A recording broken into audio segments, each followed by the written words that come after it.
Hello students, let us discuss about Geography chapter 7 Human Environment, Settlement, Transport and Communication.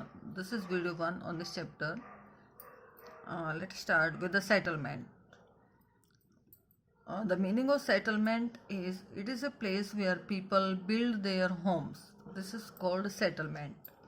Settlements are the places where people build their homes.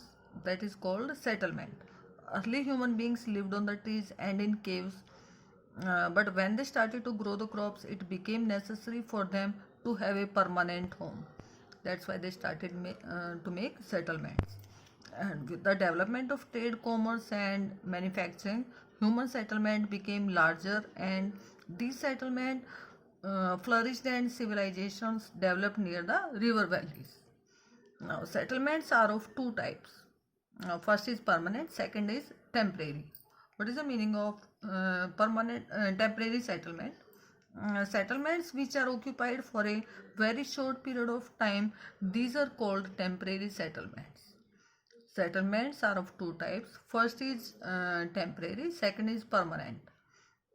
Temporary settlement means the settlements which are occupied for a very short period of time, they are called temporary settlements. And permanent settlements, in this type of permanent settlements, people build the homes to live in this type of settlements, permanent settlements, people build their home to live there or to live in. This is permanent settlement. That was about the two types of settlement. First one was temporary, second was permanent. Now we will come out to the rural and urban settlements. What is the meaning of rural settlement? The villages are rural settlements. Rural and urban settlement. The rural settlement is the villages come under it. The villages are rural settlements where people are engaged in activities like agriculture, fishing, forestry, craft work, and trading. All these come under rural settlement. And in urban settlement includes cities and towns. Urban settlement includes cities and towns. And in urban settlement, people are engaged in manufacturing, trading, and services. And this is about urban settlement. Now we will discuss about the rural settlement. These can be compact or scattered. Rural settlement, these may be compact or scattered. Now, what is the meaning of compact settlement? Compact settlement is a closely built area of dwellings or houses. Compact settlement, it's a closely built area of houses or dwellings. This is called compact. Houses are built very close to each other. And in scattered settlement, dwellings or houses are spaced over a very extensive area, over a very large area, extended area. Houses are spaced over a very extensive area or large area. This is called scattered settlement. Now we will come out to the transport. Transport means transport is a means by which people and goods move. Transport, this is the means by which people and goods move, and in the early days it took a great deal of time to travel very long distances. People had to walk at the time, and they used the animals to carry their goods from here to there. But with the passage of time, different means of transport developed, but even today people use animals for transport. And there are four means of transportation. First is roadways, second is waterways, third is airways, fourth is railways. These are the four means of transportation. Now we will discuss about roadways. First means of transportation. What is roadways?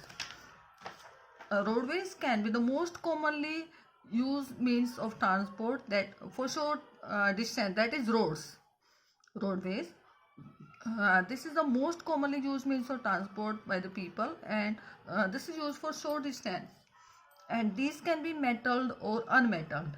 Metalled means metalled pakka roads or unmetalled kacha roads. And the plains have a very wide network of roads. Roads can be built in terrains like desert, forest, and even high mountains also. And Manali Leh highway in the Himalayan region, Himalayan mountain, this is one of the highest roadways in the world. Roads built underground, they are called underpaths or subways, and flyovers are built over raised structure. That was about the roadways. Now we will discuss about the second means of transport, that is railways. The railways carry heavy goods and people over very long distances very quickly and very cheaply. The railways, these carry heavy goods and people over very long distance very quickly and very cheaply also.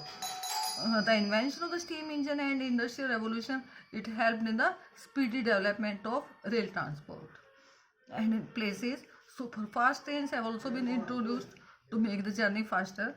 The railway network is very well developed over the plain areas. Advanced technological skills have enabled laying the railway lines in difficult mountain terrains or land. But these are much fewer in very number. These are very less in number. Indian railway network, that is very well developed, and it is the largest in Asia. That was about the railways. In the next video, we will discuss about the airways and railways, airways and waterways.